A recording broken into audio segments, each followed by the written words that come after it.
ونستعينه ونستغفره ونؤمن به ونتوكل عليه ونعوذ بالله من شرور أنفسنا ومن سيئات أعمالنا من يهده الله فلا مضل له ومن يضلله فلا هادي له ونشهد أن لا إله إلا الله وحده لا شريك له ونشهد أن سيدنا ونبينا ومولانا محمدا عبده ورسوله صلى الله تعالى عليه وعلى آله وأصحابه وبارك وسلم أما بعد فأعوذ بالله من الشيطان الرجيم بسم الله الرحمن الرحيم النبي أولى بالمؤمنين وأزواجه أمهاتهم وقال رسول الله صلى الله عليه وسلم لا يؤمن أحدكم حتى أكون أحب إليه من والده وولده والناس أجمعين وقال عليه الصلاة والسلام من أحب سنتي فقد أحبني ومن أحبني كان معي في الجنة أو كما قال عليه الصلاة والسلام শ্রদ্ধেয় সভাপতি হযরত উলামায়ে কেরাম, এলাকার সর্বস্তরের মুসলমান ভাইয়েরা আমার, আশপাশের বাড়ি ঘরে পর্দার আড়ালে বসা আমার মা ও বোনেরা, পবিত্র কোরআনের যে আয়াতের অংশ আমি আপনাদের সামনে তিলাওয়াত করেছি, আন-নাবিয়্যু আউলা বিল মুমিনিন, এর অর্থ হলো নবী করিম সাল্লাল্লাহু আলাইহি ওয়াসাল্লাম মুমিনদের কাছে সবচেয়ে বেশি মহব্বতের পাত্র। নবীর চেয়ে বেশি মহব্বত আল্লাহর সৃষ্ট জগতের মধ্যে আর কারো হইতে পারে না। এজন্য হাদিস শরীফে রাসূল করিম সাল্লাল্লাহু আলাইহি ওয়াসাল্লাম বলেন, লা ইউমিনু আহাদুকুম হাত্তা আকুনা আহাব্বা ইলাইহি মিন ওয়ালিদিহি ওয়া ওয়ালাদিহি ওয়ান নাসি আজমাইন। অর্থ হলো, তোমাদের কেউ ততক্ষণ পর্যন্ত মুমিন হতে পারবে না,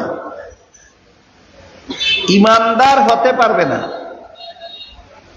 যতক্ষণ পর্যন্ত আমি রাসূলকে নিজের পিতা, পুত্র এবং সমস্ত জগৎবাসীর চেয়ে বেশি মহব্বত না করব।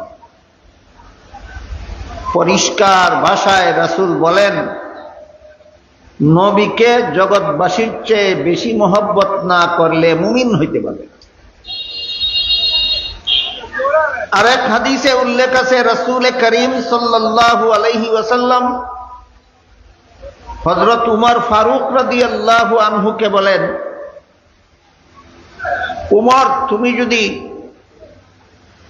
সমস্ত জগৎবাসীর চেয়ে, এমনকি তোমার প্রাণের চেয়ে বেশি মহব্বত আমি রাসূলকে না করো, তাইলে তুমি ঈমানদার হতে পারো।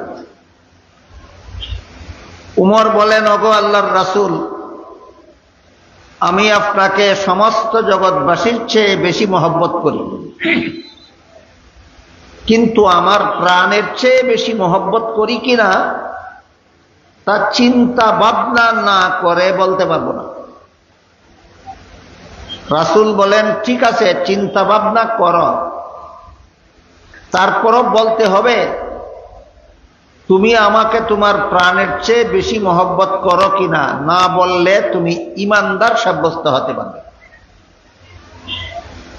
একটু ভাবনা চিন্তা করার পরে উমর বলেন, হ্যাঁ, আমি চিন্তা ভাবনা করে দেখেছি, আমি আপনাকে আমার প্রাণের চেয়েও বেশি মহব্বত করি। তখন রাসূল বলেন, উমর, এখন সাব্যস্ত হলো তুমি ঈমানদার। হাদিসগুলির দ্বারা আমরা কি বুঝলাম? রাসূলকে নিজের পিতার চেয়ে, নিজের পুত্রের চেয়ে, সমস্ত জগৎবাসীর চেয়ে, এমনকি নিজের প্রাণের চেয়েও বেশি মহব্বত করার নাম ঈমান। বুঝে থাকলে প্রশ্নটার জবাব দিবেন। রাসূলকে সমস্ত জগৎবাসীর চেয়ে, নিজের পিতা পুত্রের চেয়ে, এমনকি নিজের প্রাণের চেয়েও বেশি মহব্বত করার নাম ঈমান। রাসূলের মহব্বতের নাম ঈমান। এই জন্য আল্লাহ কোরআনে ঈমান শব্দের সাথে রাসূলের মহব্বত কথাটা উল্লেখ করেছে। বলেন, আন-নাবিয়্যু আউলা বিল মুমিনিন, মুমিন মানে ঈমানদার। ঈমানদারগণের কাছে নবী সবচেয়ে বেশি মহব্বতের পাত্র। আয়াতের দ্বারাও সাব্যস্ত হইল ঈমানদারগণ নবীকে সমস্ত জগৎবাসীর চেয়ে বেশি মহব্বত করার নাম ঈমান। রাসূলের হাদিসের দ্বারাও সাব্যস্ত হলো রাসূলকে সমস্ত জগৎবাসীর চেয়ে, নিজের পিতা পুত্রের চেয়ে, এমনকি নিজের প্রাণের চেয়েও মহব্বত করার নাম ঈমান। মহব্বতের নাম ঈমান। এই কথাটা ভুলে যাবেন না, স্মরণ রাখুন। এবার একটা ঘটনা শুনুন। ঘটনা হলো নবীর চাচা, আপন চাচা আবু তালিবের ঘটনা। আবু তালিব এক সময় নবীর অভিভাবক ছিলেন। প্রথম অভিভাবক ছিলেন দাদা। দাদার ইন্তেকালের পরে অভিভাবক হইলেন চাচা আবু তালিব। আবু তালিব যখন নবীর অভিভাবক ছিলেন, তখন মক্কার কুরাইশ বংশের মূর্তি পূজারীদের বড় বড় নেতারা নবীর বিরুদ্ধে আবু তালিবের কাছে বিচার নিয়ে আসলো। বলল, সর্দার আবু তালিব, তুমি আমাদের বংশের সর্দার, তুমিও মূর্তি পূজা করো, আমরাও মূর্তি পূজা করি, আমাদের পূর্বপুরুষরাও মূর্তি পূজা করে গেছে, কিন্তু তোমার ভাতিজা মুহাম্মদ মূর্তি পূজার বিরুদ্ধে কথা বলে, লা ইলাহা ইল্লাল্লাহর দাওয়াত দেয়। এটা হইল বাপদাদার ধর্মের বিরুদ্ধে বিদ্রোহ। এটা আমরা সহ্য করতে পারি। তোমার ভাতিজা হওয়ার কারণে এতদিন বরদাস্ত করেছি, আর বরদাস্ত করা সম্ভব নয়। এখন হয়তো তুমি তোমার ভাতিজা মুহাম্মদকে সামলাও, না পারলে বলো আমরা পিটাইয়া শায়েস্তা করে দেব। তাদের সামনেই নবীকে চাচা আবু তালিব বললেন, ভাতিজা, দেখলে তো তোমার বিরুদ্ধে এই বিচার দায়ের করা হয়েছে, কাজেই তুমি মানুষের কাছে লা ইলাহা ইল্লাল্লাহর দাওয়াত নিয়ে যাও না। রাসূল করিম সাল্লাল্লাহু আলাইহি ওয়াসাল্লাম চাচার কথার জবাব না দিয়া কান্দা শুরু করে, চক্ষু দিয়ে পানি গড়াইয়া পড়তে লাগে। তখন আবু তালিব বললেন, বাতিজা মুহাম্মদ আমার কথার কোনো জবাব না দিয়া তুমি কান্না শুরু করলে, বলো কোন দুঃখে তুমি কাঁদো? আমি তোমাকে আমার প্রাণের চেয়েও বেশি মহব্বত করি, তোমার মহব্বতে আমার জান দিতে রাজি আছি, কিন্তু তোমার চোখের পানি বরদাস্ত করতে রাজি। আবু তালিব কি বললেন? রাসূলকে কি পরিমাণ মহব্বত করেন? প্রাণের চেয়েও বেশি কিনা? প্রাণের চেয়েও বেশি। তোমার মহব্বতে আমার জান দিতে রাজি আছি, কিন্তু তোমার কান্না সহ্য করতে রাজি না। তাই বলো কোন দুঃখে তুমি কাঁদো? রাসূল বলেন, আপনি যে বললেন আমি মানুষের কাছে লা ইলাহা ইল্লাল্লাহর দাওয়াত নিয়ে যেন না যাই, এই দাওয়াতের জন্যই তো আল্লাহ আমাকে নবী বানাইয়া পাঠাইছে। তাইলে না গেলে আল্লাহর হুকুমটা আমার পালন হবে কিভাবে? কাজেই আপনি আমার অভিভাবক থাকেন আর না থাকেন, আল্লাহ যে কাজের জন্য আমাকে পাঠাইছেন এই কাজটা আমার করতেই হবে।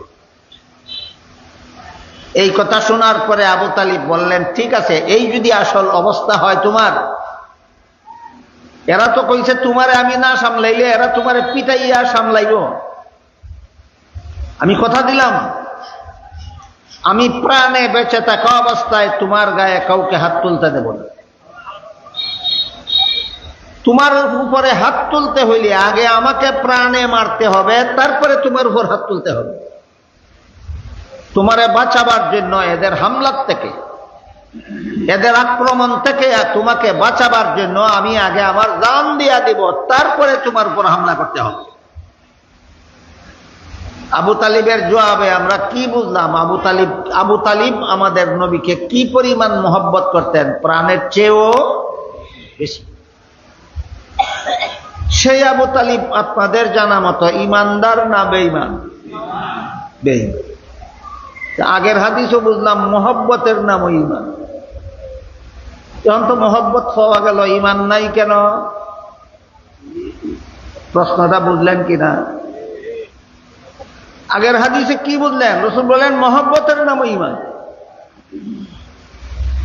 আমাকে নিজের প্রাণের চেয়ে বেশি মহব্বত করো, এই মহব্বতের নাম ঈমান। আবু তালিব নবীকে নিজের প্রাণের চেয়ে বেশি মহব্বত করলো, বেঈমান রইল কেন? এই প্রশ্নের জবাব না জানার কারণে বর্তমানে আমাদের সমাজে নবীর মহব্বতের দুহাই দিয়া যত সব চাপাবাজি আর ফিতনাবাজি আর বেদাতি কর্মকাণ্ড চলছে, এই প্রশ্নের জবাব জানে না সাফাবাজ, এই প্রশ্নের জবাব জানে না ফিতনাবাজ, এই প্রশ্নের জবাব জানে না বেদাতিরা। এই কারণে যত সব বেদাতি কর্মকাণ্ড করে, যত সব বেঈমানি কর্মকাণ্ড করে আর বলে নবীর মহব্বতে করি, আর মহব্বতের নাম ঈমান। নবীর মহব্বতের নাম ঈমান, হাদিসে আছে। আবু তালিব তো মহব্বত করলো, ঈমান পাইল না কেন? তাহলে সাব্যস্ত হইল নবীর মহব্বত দুই প্রকার। নবীর মহব্বত দুই প্রকার, একটা হইল মন গড়া আর একটা নবীর তরিকা মতে। একটা মহব্বত মন গড়া মহব্বত, একটা মহব্বত হইল নবীর তরিকা মতে মহব্বত। নবীকে মহব্বত, যে মহব্বত এর নাম ঈমান, এই মহব্বত মন গড়া করলে হবে না, বরং হাদিস শরীফে রাসূল করিম সাল্লাল্লাহু আলাইহি ওয়াসাল্লাম বলেন, মান আহাব্বা সুন্নতি ফাকাদ আহাব্বানি। আমাকে মহব্বত করার নাম যে ঈমান, এটা কোন মহব্বত? আমার সুন্নতকে মহব্বত করার নাম ঈমান। যে আমার সুন্নতকে মহব্বত করলো সেই আমাকে মহব্বত করলো, সেই ঈমানদার। এবার বলেন আবু তালিব নবীর সুন্নতকে মহব্বত করার মাধ্যমে নবীকে মহব্বত করলো না সুন্নত ছাড়া? আবু তালিব নবীকে নবীর সুন্নত ছাড়া, নবীর তরিকা ছাড়া মহব্বত করছে, এই মহব্বতের নাম ঈমান নয়। সাহাবায়ে কেরাম খুলাফায়ে রাশিদিন আবু বকর সিদ্দিক রাদিয়াল্লাহু আনহু, উমর ফারুক রাদিয়াল্লাহু আনহু, তারা নবীকে মহব্বত করেছেন নবীর তরিকা মতো, নবীর সুন্নতকে মহব্বত করার মাধ্যমে নবীকে মহব্বত করেছেন। তাহলে নবীর মহব্বত দুই প্রকার, একটা নবীর সুন্নত ছাড়া মহব্বত, একটা নবীর সুন্নতকে মহব্বত করার মাধ্যমে মহব্বত। সুন্নত ছাড়া মহব্বতের নাম ঈমান নয়। এই জন্য আবু তালিবের মধ্যে মহব্বত ছিল, ঈমান ছিল না। সুন্নতওয়ালা মহব্বতের নাম ঈমান। এই জন্য সাহাবায়ে কেরামের মহব্বতের নাম হইল ঈমান। বুঝে থাকলে আবার বলেন, আপনারা কি নবীর মহব্বতে জান দিতে রাজি আছেন? আবু তালিবের মতো না সাহাবাগণের মতো? বেশ কম কি? আবু তালিব মন গড়া মহব্বত করে, সাহাবায়ে কেরাম নবীর তরিকা মতো মহব্বত করে। আবু তালিব কেমন মহব্বত করে? মন গড়া। আর সাহাবায়ে কেরাম নবীকে মহব্বত করেছেন নবীর তরিকা মতো, নবীর সুন্নতকে মহব্বত করার মাধ্যমে নবীকে মহব্বত করে। যেহেতু নবীর সুন্নত বাদ দিয়া মন গড়া ভাবে নবীরে মহব্বত করে নবীর মহব্বতে জান দিলেও ঈমানদার হয় না। নবীর সুন্নতকে মহব্বত করার মাধ্যমে নবীকে মহব্বত করলে ঈমানদার হয়। এই জন্য জরুরি ভিত্তিতে সমস্ত মুমিন মুসলমান উম্মতের জানা দরকার যে নবীর সুন্নত কোন জিনিসের নাম, যেটারে আমি মহব্বত করলে নবীকে মহব্বত করা হবে, যেই সুন্নতে মহব্বত করলে আমি ঈমানদার হব।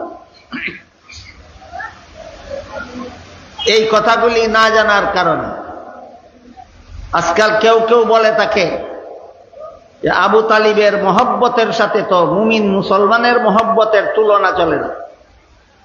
আবু তালিব বেঈমান ছিল, এই জন্য তার মহব্বত এর মূল্য নাই। মুমিন মুসলমান তো ঈমানদার, এদের মহব্বতের মূল্য আছে। এটা তো তোমার চাপাবাজি, যে তোমার মন গড়া যুক্তি। নবী এই কথা বলেন নাই। নবী বলেন আমার সুন্নতরে মহব্বত করলে আমারে মহব্বত করলো, এই মহব্বতের নাম না। আবু তালিব নবীর সুন্নতরে মহব্বত করছে না, নবীরে মহব্বত করছে, এই জন্য বেঈমান। তুমিও যদি নবীর সুন্নতরে মহব্বত করো না, নবীরে মহব্বত করো, তাহলে তো তুমিও বেঈমান। এই জন্য আমাদের জরুরি ভিত্তিতে বোঝা দরকার, তাহলে নবীর সুন্নত কোন জিনিসের নাম, নবীর সুন্নত কারে কয়। ইসলাম ধর্মে নবীর সুন্নত কথাটা তিনটা অর্থে ব্যবহার হয়। নবীর সুন্নত কথার অর্থ তিনটা, ইয়াদ রাখার মতো কথা জীবনভর। নবীর সুন্নত কথার অর্থ কটা? তিনটা। এক নম্বর, নবীর সুন্নত কথার অর্থ নবীর হাদিস। দুই নম্বর, নবীর সুন্নত কথার অর্থ নবীর আমল। ওই আমল যে আমল উম্মতের জন্য অনুসরণীয়, নবীর যে আমলের গুরুত্ব ফরজ ওয়াজিবের চেয়ে কম এবং নফল মুস্তাহাবের চেয়ে বেশি, নবীর এমন আমলকেও নবীর সুন্নত বলা হয়। তিন নম্বর, নবীর সুন্নত অর্থ নবীর তরিকা, নবীর শিক্ষা দেওয়া নিয়ম পদ্ধতি। মনে রাখা লাগবো সাবধান কথাগুলি বুঝার জন্য। যেহেতু নবী বলছেন আমাকে মহব্বত করার নাম ঈমান, মন গড়া মহব্বত নয়, আমার সুন্নতকে মহব্বত করলে আমাকে মহব্বত করা হবে। কাজে আমি ঈমানদার হইতে হইলে নবীকে মহব্বত করতে হবে, মন গড়া মতে নয়, নবীর সুন্নত মতে। এই জন্য নবী আমার ঈমান আছে কি নাই বুঝার জন্য নবীর সুন্নত আমার মধ্যে আছে কি নাই বুঝে নিতে হবে। নবীর সুন্নত কথার তিন অর্থ, এক নম্বর নবীর হাদিস, দুই নম্বর নবীর আমল, তিন নম্বর নবীর তরিকা। মনে রাখুন সামনের কথাগুলি বুঝাতে। নবীর সুন্নত কথার এক নম্বর অর্থ নবীর হাদিস, নবীর সুন্নত কথার দুই নম্বর অর্থ নবীর আমল, নবীর সুন্নত কথার তিন নম্বর অর্থ নবীর তরিকা। তরিকা মানে শিক্ষা দেওয়া পদ্ধতি। মুসলমানের জীবনের সকল কাজের পদ্ধতি নবী শিক্ষা দিয়েছেন। এই পদ্ধতিটার নামও নবীর সুন্নত, এটারে নবীর তরিকাও বলা হয়। বুঝে থাকলে একটু দয়া করে বলেন তো নবীর সুন্নত কথার অর্থ কটা? 1 নম্বর নবীর হাদিস, 2 নম্বর নবীর আমল, 3 নম্বর নবীর তরিকা। নবীর হাদিস, নবীর আমল, নবীর তরিকা। এক হাদিসে রাসূল করিম সাল্লাল্লাহু আলাইহি ওয়াসাল্লাম বলেন, তারাকতু ফীকুম আমরাইনি লান তাদিল্লু মা তামাসসাকতুম বিহিমা, কিতাব আল্লাহি ওয়া সুন্নাত রাসূলিহি আও কামা ক্বালা আলাইহিস সালাতু ওয়াসসালাম। এর অর্থ হলো, হে আমার উম্মত মুসলমানেরা, আমি দুনিয়া থেকে বিদায়কালে তোমাদের কাছে 2টি জিনিস রেখে যাচ্ছি। যতদিন পর্যন্ত তোমরা আমার রেখে যাওয়া 2টি জিনিস শক্তভাবে আঁকড়িয়ে থাকবে, ধারণ করে থাকবে, ততদিন পর্যন্ত তোমরা বিপদগামী হবে না। আমার রেখে যাওয়া 2টি জিনিসের প্রথমটির নাম হলো আল্লাহর কিতাব কুরআন, দ্বিতীয়টির নাম হলো আল্লাহর রাসূলের সুন্নাত হাদিস। এই হাদিসে আল্লাহ রাসূল নিজেই নবীর হাদিসকে নবীর সুন্নাত বলেছেন। এই হাদিসের মধ্যে আল্লাহ রাসূল নিজেই নিজের নবীর হাদিসকে নবীর সুন্নাত বলেছেন, নবীর হাদিসকে নবীর সুন্নাত বলেছেন। আরেক হাদিসে রাসূল করিম সাল্লাল্লাহু আলাইহি ওয়াসাল্লাম বলেন, ইন্নাল্লাহা ফারাদা সিয়ামা রমাদানা আলাইকুম ওয়া সানানতু লাকুম কিয়ামাহু ফামান সামাহু ওয়া কামাহু ঈমানান ওয়া ইহতিসাবান খারাজা মিন যুনুবিহি কায়াউমিন ওয়ালাদাতহু উম্মুহু আও কামা ক্বালা আলাইহিস সালাতু ওয়াসসালাম। এর অর্থ হলো, রাসূল বলেন, আল্লাহ রমজান মাসের দিনের বেলায় রোজা রাখা তোমাদের জন্য ফরজ করেছেন, আর রাতের বেলার তারাবিহের নামাজ আমি রাসূল তোমাদের জন্য সুন্নত করেছি। রমজানের দিনের বেলায় রোজা রাখা আল্লাহর ফরজ, আর রাতের বেলায় তারাবির নামাজ পড়া নবীর সুন্নত। তারাবির নামাজ নবী নিজে পড়ছেন, আমাদেরকেও পড়তে বলেছেন।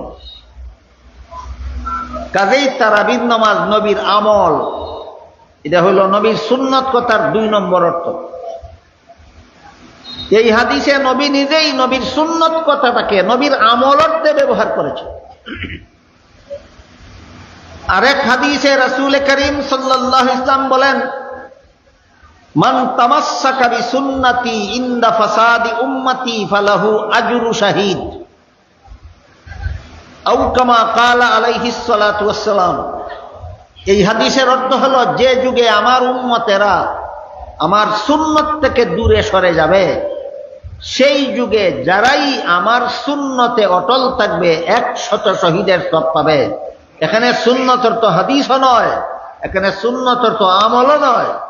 এই হাদিসে আল্লাহ রাসূল নবীর সুন্নত কথাটাকে নবীর তরিকা অর্থে ব্যবহার করেছে।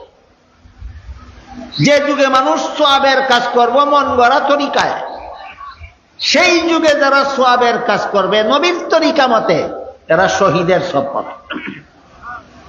তৃতীয় হাদিসে নবীর সুন্নত কথাটাকে নবী নিজেই নবীর তরিকা অর্থে ব্যবহার করেছে। এখান থেকে সুন্নত আর বিদআতের পার্থক্য পরিষ্কার হইয়া যায়। পাশাপাশি আর একটা হাদিসে আল্লাহ রাসূল বলেছেন, ইয়্যাকুম ওয়া মুহদাসাতিল উমুর ফা ইন্না কুল্লা মুহদাসাতিন বিদআতুন ওয়া কুল্লা বিদআতিন দালালা ওয়া কুল্লা দালালাতিন ফিন্নার আও কামা ক্বালা আলাইহিস সালাতু ওয়াসসালাম। রাসূল বলেন, সাবধান আমার উম্মত মুসলমানেরা, ধর্মের কাজ, ইসলাম ধর্মের কাজ, সওয়াবের কাজ মন গড়া মতে করবে না, আবার সুন্নত মতে করবে। সওয়াবের কাজ যদি নবীর তরিকা মতে করা হয়, এটাকে নবীর সুন্নত বলা হয় 3 নম্বর অর্থে। আর ইসলামের কোনো কাজ, ধর্মের কোনো কাজ, সওয়াবের কাজ যদি মন গড়া মতে করা হয়, রাসূল বলেন, এমন মন গড়া সওয়াবের কাজের নাম বিদআত। মন গড়া সওয়াবের কাজের নাম বিদআত। আজকে বুঝলেন বিদআত কারে কয়? সংসারের কাজরে বিদআত কয় না ধর্মের কাজরে বিদআত কয়? হ্যাঁ, সংসারের কাজরে বিদআত কয়। ধর্মের কাজের নাম বিদআত, কেন? যে নবীর তরিকা মতে নয়, এটা মন গড়া মতে করা হয়, এই জন্য বিদাত।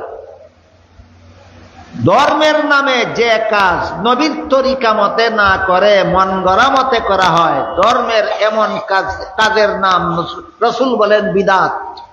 বুঝলেন আজকে বিদাত কারে কয়? সংসারের কাজ মন গড়া করলে বিদাত হয় না ধর্মের কাজ? ধর্মের কাজ বিদাত হবে কেন? নবীর তরিকা মতে না, এরা তার মন গড়া যুক্তি দিয়া করে, এই জন্য বিদাত। তাহলে বিদাত হইল সুন্নতের বিপরীতটার নাম। এক নম্বর অর্থে সুন্নতের বিপরীতটার নাম বিদাত নয়। সুন্নত শব্দের 2 নম্বর অর্থের বিপরীতটার নাম বিদাত নয়। 3 নম্বর অর্থে সুন্নতের বিপরীতটার নাম বিদাত। একটু মনোযোগ দিয়ে শুনতে হবে, আলিম ওলামাদের জন্য কঠিন হবে না, তারা জানাই আছে। আপনারা যারা আলেম না এবং মাদ্রাসার নিচের জমাতের ছাত্র, আপনারা একটু মনোযোগ দিয়ে শুনলে বুঝবেন, ভাষা ভাষা ভাবে শুনলে বুঝবেন না। সুন্নত কথার 1 নম্বর অর্থ হাদিস, এর বিপরীতটার নাম বিদাত নয়। সুন্নত কথার 2 নম্বর অর্থ হইল নবীর আমল, এটার বিপরীতটার নাম বিদাত নয়। নবীর সুন্নত কথার 3 নম্বর অর্থ হইল নবীর তরিকা, এর বিপরীতটার নাম বিদাত। তাইলে নবীর 1 নম্বর অর্থে নবীর সুন্নতের বিপরীত করলে বিদাত, নবীর সুন্নত কথার 2 নম্বর অর্থের বিপরীতটার নাম বিদাত, না নবীর সুন্নত কথার 3 নম্বরটার বিপরীতটার নাম বিদাত? নবীর সুন্নত কথার 3 নম্বর অর্থ কি? তরিকা, নিয়ম, পদ্ধতি। ধর্মের যে কাজ যে নিয়মে করতে নবী শিক্ষা দিয়েছেন, ধর্মের যে আমল যে পদ্ধতিতে করতে নবী শিক্ষা দিয়েছেন, পদ্ধতি পাল্টাইলেই বিদআত, পদ্ধতি পাল্টাইলেই বিদআত। এর একটা উদাহরণ শুনেন। প্রত্যেক নামাজের শেষে সালাম ফিরাবার আগে দুরূদ শরীফ পড়া, এই যে নবীর শিক্ষা দেওয়া পদ্ধতি।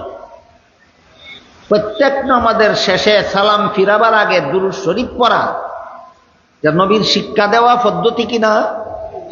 দুরূদ শরীফ পড়ার এই যে একটা পদ্ধতি।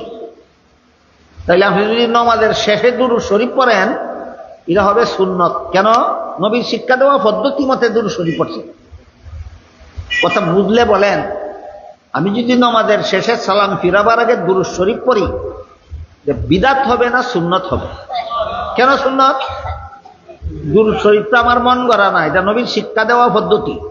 নবীর শিক্ষা দেওয়া পদ্ধতি মতে দুরূদ শরীফ পড়ছি, আমার দুরূদ শরীফ পড়া সুন্নত।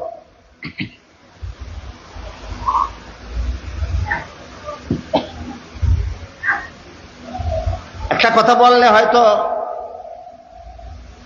অনেকের বুঝতে একটু কঠিন হবে, তারপরে বলি, ওয়াজের ফাঁকে ফাঁকে দুরূদ শরীফ পড়া এটা নবীর শিক্ষা দেওয়া পদ্ধতি নয়। এই জন্য ফতোয়ায়ে শামিতে লেখা আছে ওয়াজের ফাঁকে ফাঁকে দুরূদ শরীফ পড়া বিদআত। দল বেঁধে সুর ধরে ওয়াজের ফাঁকে ফাঁকে দুরূদ শরীফ পড়া বিদআত, ফতোয়ায়ে শামিতে লেখা আছে। কেন? এই দুরূদ নবীর শিক্ষা দেওয়া পদ্ধতির দুরূদ নয়, এটা মন গড়া পদ্ধতির দুরূদ। এই উদাহরণটা যদি বুঝতে আপনাদের কঠিন হয়, তাই সহজ একটা উদাহরণ দিই। সেটা হইল, এই নামাজের শেষে সালাম ফিরাবার আগে দুরূদ শরীফ পড়ি যদি আমি, তাহলে আমার দুরূদ শরীফ পড়া সুন্নত হবে। কেন? যে নবীর শিক্ষা দেওয়া পদ্ধতি। তাই বলে যদি আমি নামাজের শুরুতেও একবার দুরূদ শরীফ পড়ে নেই, নিয়ত করার পরে সুবহানাকা পড়ার আগে দুরূদ শরীফ পড়লাম, তারপরে সুবহানাকা থেকে বাকিটা পড়লাম, আমার এখন এর দুরূদ শরীফ পড়াটা সুন্নত হবে না বিদআত হবে? কেন বিদআত? এটা নবীর তরিকার দুরূদ না, এটা মন গড়া দুরূদ। এখন বুঝলেন কিনা? বুঝা থাকলে বলেন, নামাজের শেষে পড়া দুরূদ নবীর তরিকার দুরূদ হওয়ার কারণে সুন্নত। নামাজের শুরুতে দুরূদ পড়লে নবীর তরিকার দুরূদ না, এটা মন গড়া দুরূদ, তোমার দুরূদ বিদআত। সুন্নত আর বিদআতের পার্থক্যটা কি আমরা বুঝতে পারলাম? নবীর সুন্নত কথার 3 নম্বর অর্থ নবীর তরিকা, নবীর শিক্ষা দেওয়া পদ্ধতি। এই পদ্ধতিরে যারা পাল্টাইয়া মন গড়া পদ্ধতি বের করে, এই মন গড়া পদ্ধতিকেই ইসলামী শরীয়তের পরিভাষায় বিদআত বলা হয়। এই মর্মে হাদিস শরীফে রাসূল করিম সাল্লাল্লাহু আলাইহি ওয়াসাল্লাম বলেন, ইয়াকুম ওয়া মুহদাসাতিল উমুর ফা ইন্না কুল্লা মুহদাসাতিন বিদআতুন ওয়া কুল্লা বিদআতিন দালালা ওয়া কুল্লা দালালাতিন ফিন্নার, আও কামা ক্বালা আলাইহিস সালাতু ওয়াস সালাম। সাবধান আমার উম্মত মুসলমানেরা, ধর্মের কাজ মন গড়া পদ্ধতিতে করিও না, তাহলে বিদআত হইব। ধর্মের কাজ মন গড়া ভাবে করলে বিদআত হইব। ধর্মের যেই কাজ যেভাবে করতে নবী শিক্ষা দিয়েছেন সেইভাবে করলে হবে সুন্নত। ধর্মের কাজ নবীর শিক্ষা দেওয়া পদ্ধতি বাদ দিয়া নিজের মন গড়া পদ্ধতিতে করলে হবে বিদআত। কথাটা না বুঝার কারণে আজকে লিখছি অনেক বিদআতি মৌলবীরাও সাফাবাজি করে। কেমন সাফাবাজি? কয় মসজিদে কাতার সোজা করার জন্য যে দাগ দেওয়া হয়, এটা তো নবী শিক্ষা দিচ্ছেন না। নবীর আমলে মসজিদে দাগ দেওয়া হইতো না, সাহাবায়ে কেরাম আমলেও মসজিদে দাগ দেওয়া হইতো না, তাবেঈনের যুগে তাবেঈনের যুগে চার মাযহাবের 4 ইমামের যুগে কাতার সোজা করার জন্য মসজিদে দাগ দেওয়া হইতো না। কাজেই দাগ দেওয়া এটা তো নবীর শিক্ষা দেওয়া পদ্ধতি না, তাইলে দাগ দেওয়া বিদআত কিনা? এটা চাপাবাদী। আপনারা যারা শরীয়তের বিধিবিধান কোরআন হাদিস পড়েন নাই, শিখেন নাই, বুঝেন না, শরীয়তের বিধিবিধান সঠিকভাবে জানেন না, আপনাদেরকে চাপাবাদী কইরা এই বিদআত গিলাইতে চায়। কেমন চাপাবাদীটা এখানে করছে এটা আপনাদেরকে একটু পরিষ্কার করে বলি।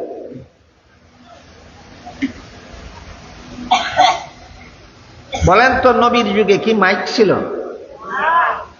আজকাল ওয়াজ মাহফিলের মধ্যে মাইক দেওয়া হয়, মাইক বিদআত হয় না কেন? নবীর যুগে কি বিদ্যুতের বাতি ছিল? আজকাল যে বিদ্যুতের বাতি জ্বালানো হয়, এটা বিদআত হয় না? এই প্রশ্নের যেই জবাব, নবীর যুগে কাতার সোজা করার জন্য মসজিদে দাগ দেওয়ার নিয়ম ছিল না, তাইলে ওইটা বিদআত হয় না কেন? ওই প্রশ্নেরও সেই জবাব।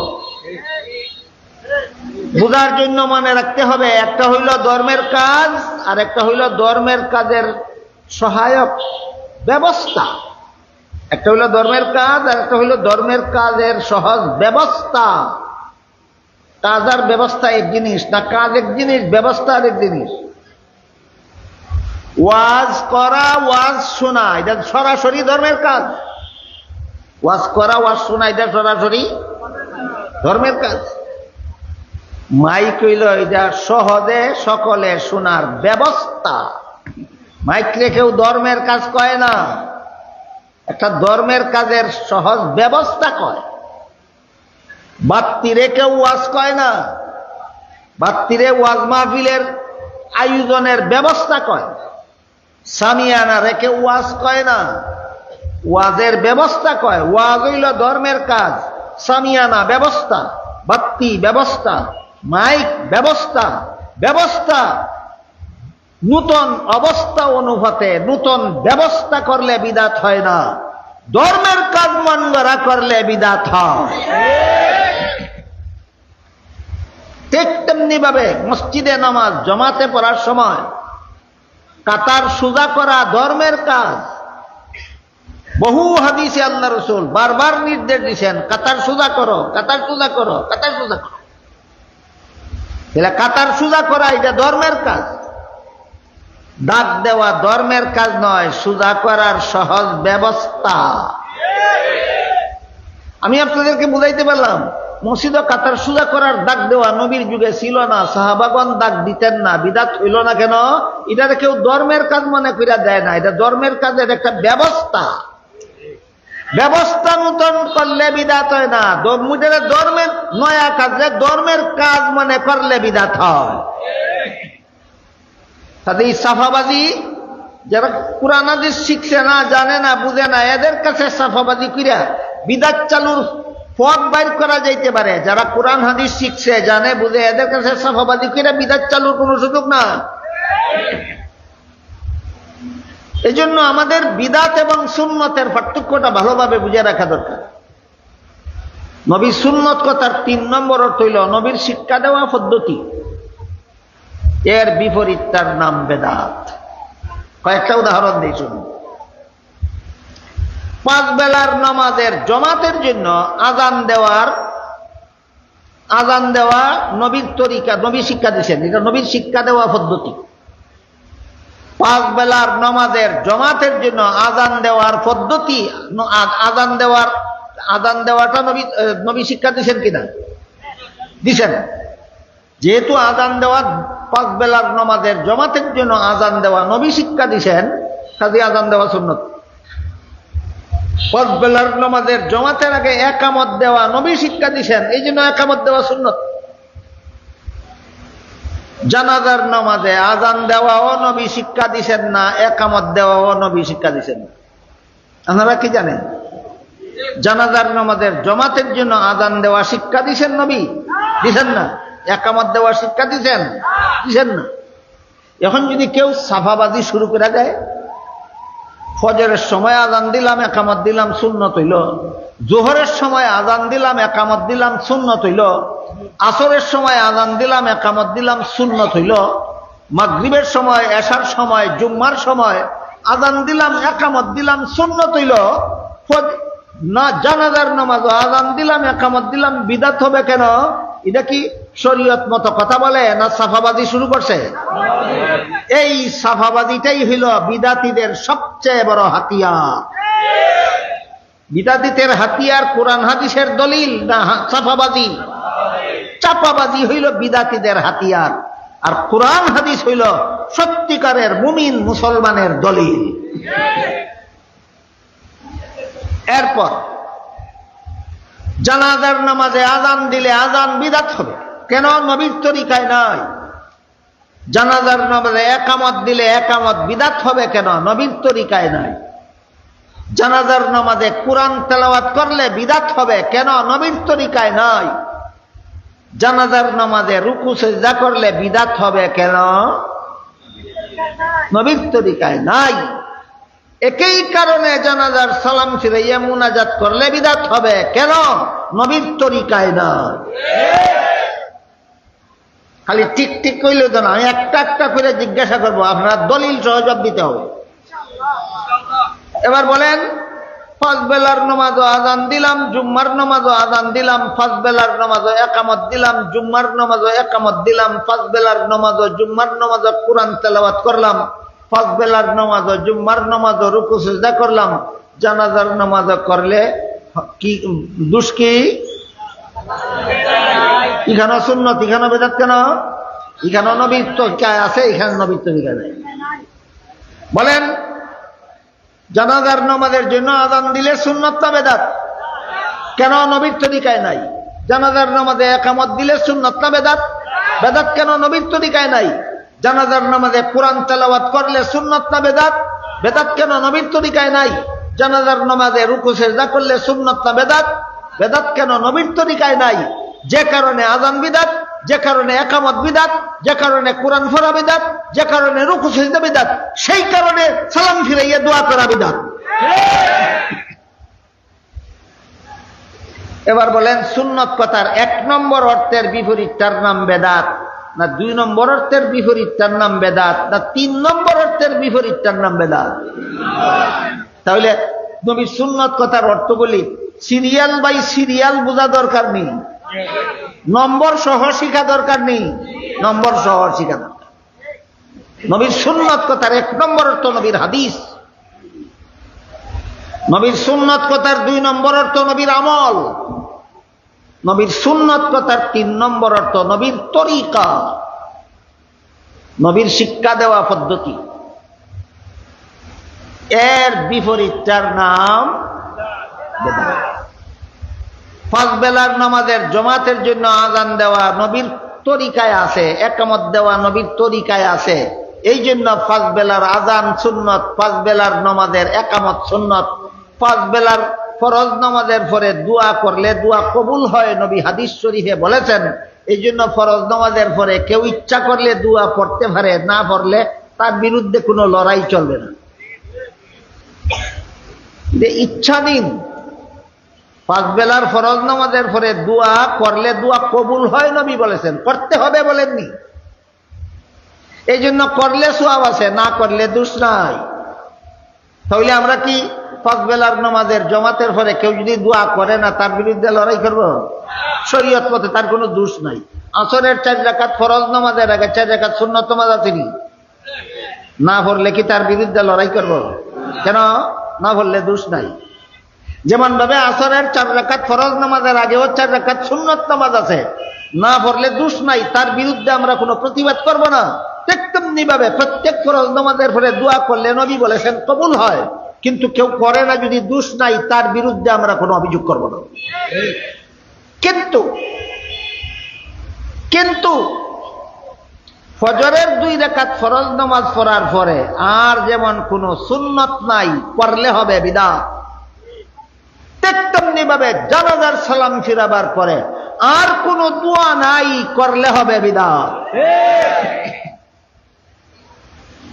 এবার আরেকটা কথার প্রতি আপনাদের দৃষ্টি আকর্ষণ করতে চাই। নবীর সুন্নত কথার 1 নম্বর অর্থ নবীর হাদিস। নবীর হাদিস কারে কয় একটু মনোযোগ দিয়ে শুনতে হবে। মাদ্রাসার উপরের ক্লাসের ছাত্রদের জানা আছে, উলামায়ে কেরামের তো জানাই আছে।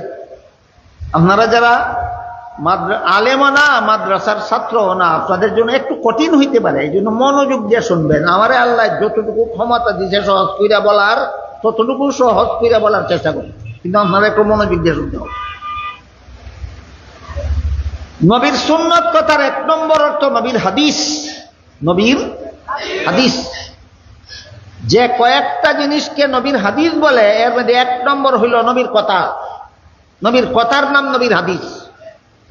নবীর কথার নাম। কিন্তু এখানে একটা বিষয় আছে যেটা আলেমরা জানে, কোনো পাবলিকে জানে না। আর বেরেঞ্চি ফাঁস মার্কা কিছু মৌলবী আছে, এই সমস্ত মৌলবীরাও জানে না। সেটা হলো নবীর কোন বয়সের কথাগুলির নাম হাদিস। নবী 4 বছর বয়সে যেসব কথা বলেছেন সেইগুলি নবীর হাদিস নয়।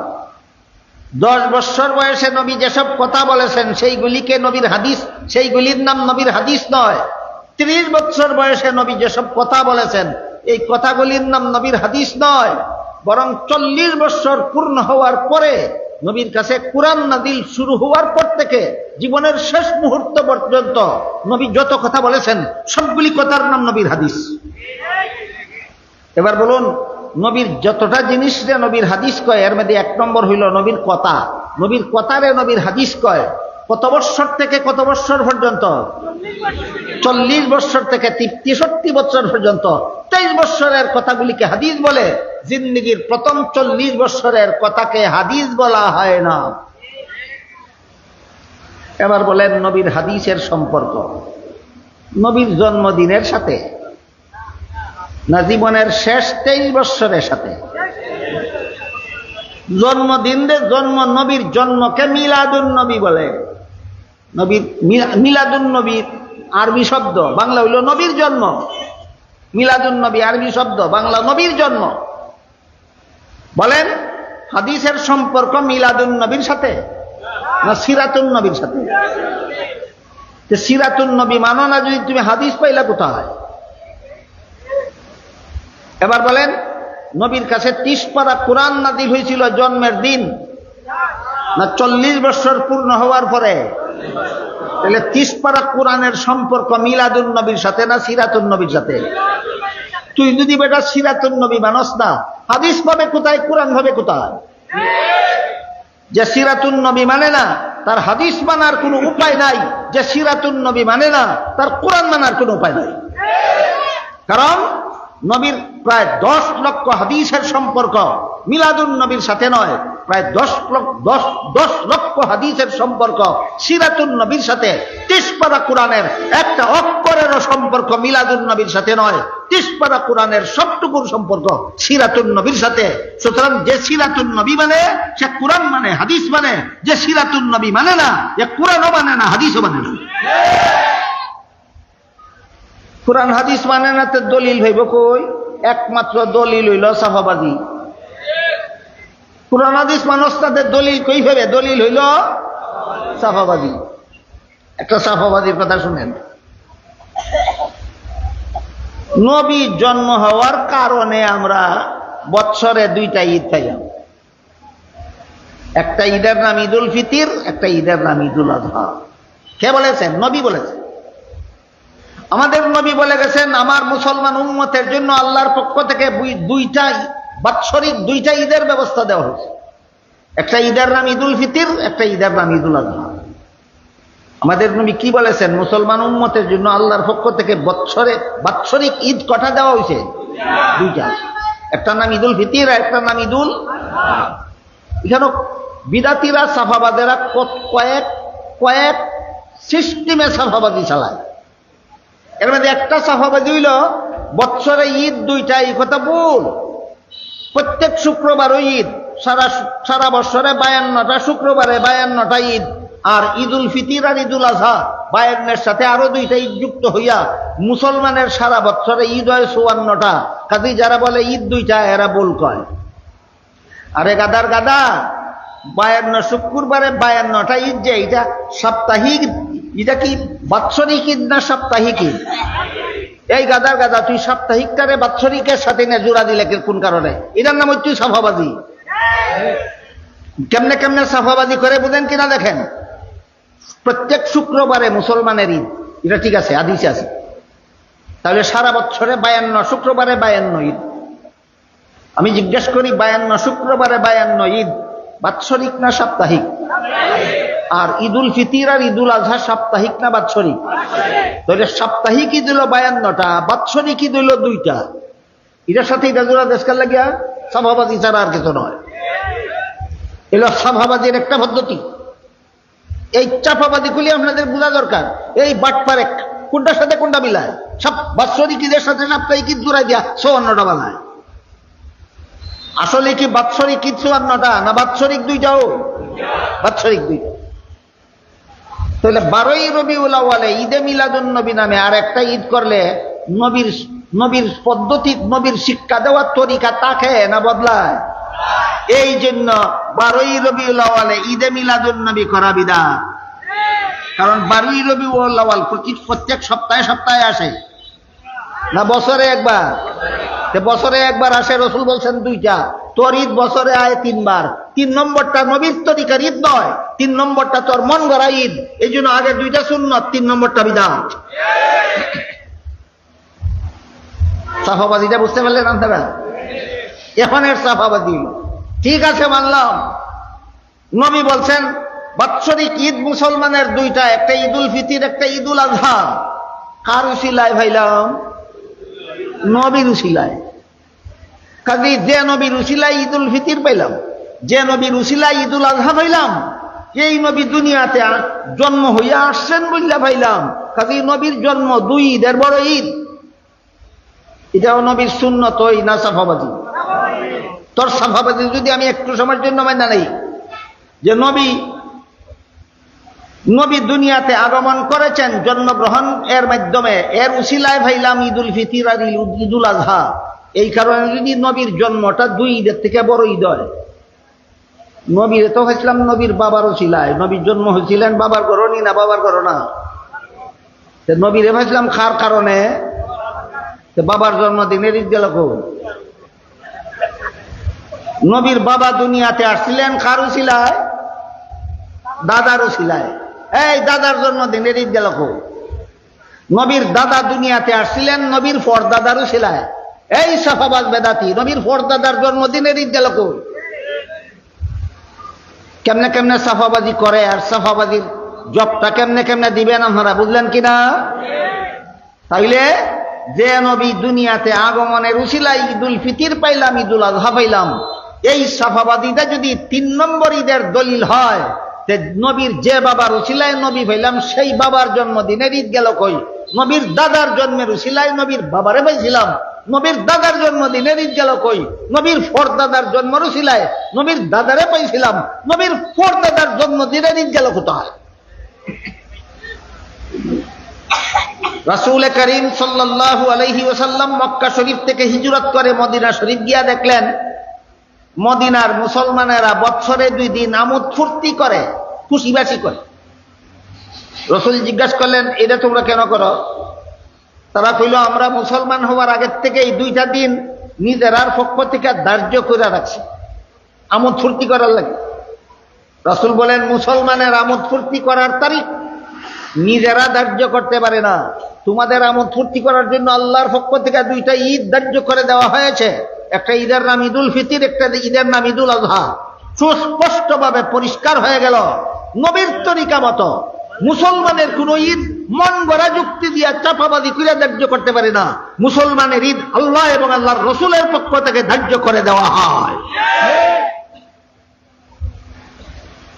এই জন্য বর্তমান বাইতুল মুকাররম মসজিদের সম্মানিত খতিব সাহেব আল্লামা মুফতি আব্দুল মালেক সাহেব দামাত বারাকাতুহু সারা বাংলাদেশে আঙ্গুলে গোনার মতো টপ লেভেলের যে কয়েকজন মাত্র আলেম আছেন, এর মধ্যে একজন।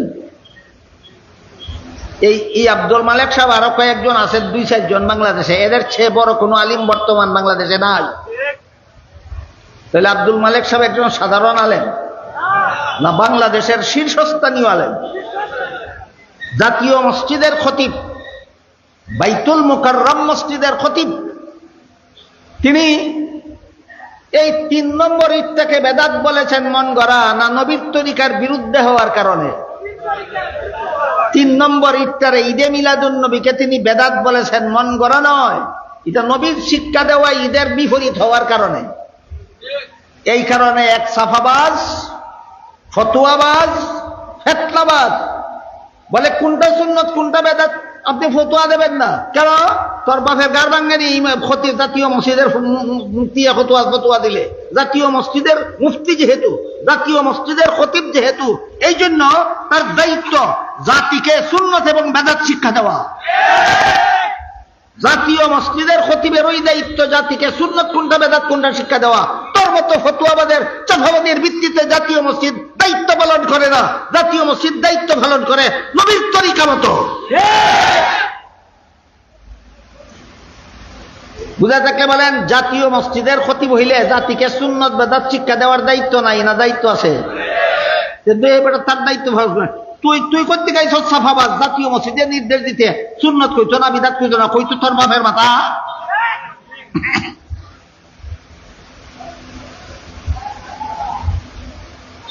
এবার আমরা বোঝার চেষ্টা করি, নবীর সুন্নত কথার 1 নম্বর অর্থ নবীর হাদিস।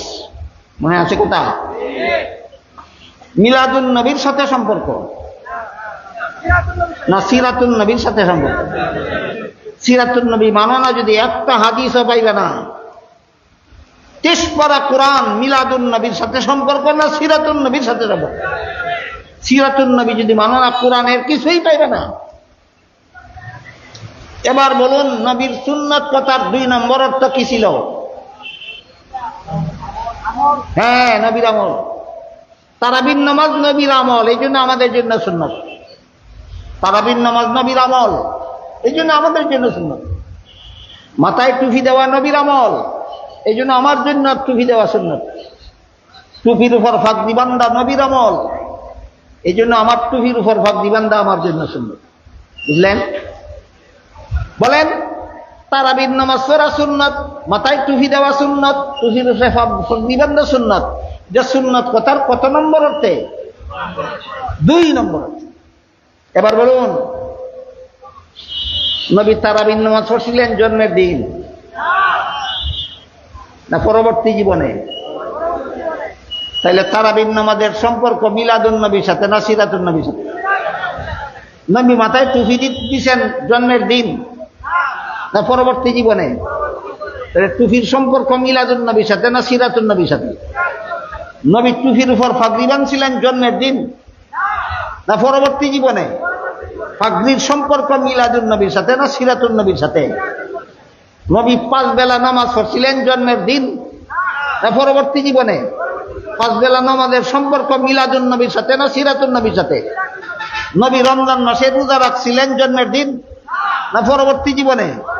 তাহলে রমজান মাসের রোজার সম্পর্ক মিলাদুন নবীর সাথে না সিরাতুন নবীর সাথে? নবী হজ করেছিলেন জন্মের দিন না পরবর্তী জীবনে? সম্পর্ক মিলাদুন নবীর সাথে না সিরাতুন নবীর সাথে? নবী যাকাত দিয়েছিলেন জন্মের দিন না পরবর্তী জীবনে? তাহলে যাকাতের সম্পর্ক মিলাদুন নবীর সাথে না সিরাতুন নবীর সাথে? নবী দুনিয়াবাসীকে কলেমা লা ইলাহা ইল্লাল্লাহর দাওয়াত দিছিলেন জন্মের দিন না পরবর্তী জীবনে? তাহলে কলেমার সম্পর্ক মিলাদুন নবীর সাথে না সিরাতুন নবীর সাথে? নবী দুনিয়াবাসীকে ইমানের দাওয়াত দিছেন জন্মের দিন না পরবর্তী জীবনে? ইমানের সম্পর্ক মিলাদুন নবীর সাথে না সিরাতুন নবীর সাথে? ইমানের সম্পর্ক সিরাতুন নবীর সাথে, মিলাদুন নবীর সাথে নয়।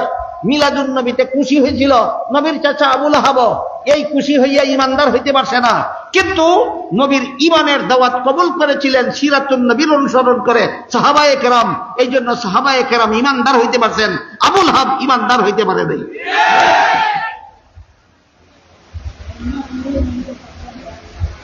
এক হাদিসে উল্লেখ আছে, রাসূল করিম সাল্লাল্লাহু আলাইহি ওয়াসাল্লাম বলেন, ইমানের ৭৭টা শাখা প্রশাখা আছে। ইমানের শাখা প্রশাখা কটা? ৭৭টা।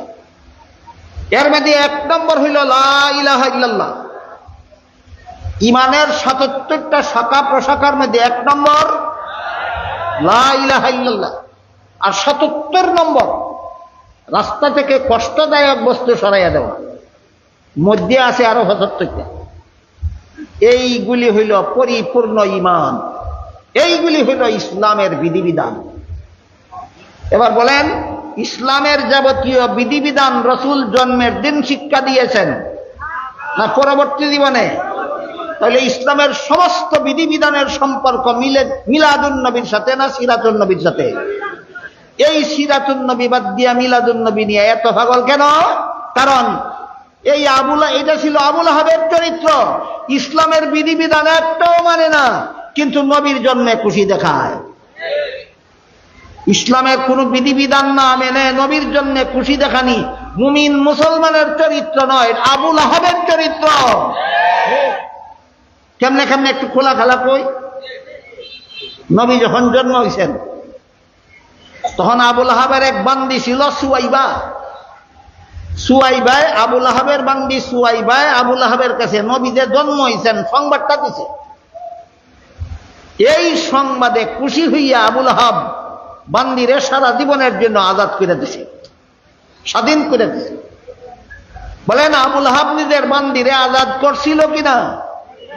নবীর জন্মে বেজার হইয়া না খুশি হইয়া? তাহলে আবু লাহাব যে নবীর জন্মে খুশি ছিল এই ব্যাপারে কোনো সন্দেহ আছে? সন্দেহ নেই। ইসলামের কোন কোন বিধান গ্রহণ করেছে? একটাও না।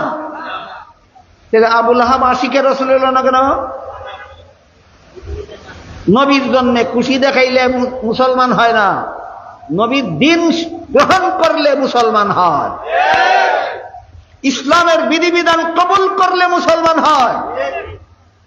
আরে এখনকার জমানার মুসলমানরা কেমনে বুঝাইতো? আমার ছোটবেলায় যে সব মুসলমান দেখছি আমি, ওই ধরনের মুসলমান আজকাল কম দেখি।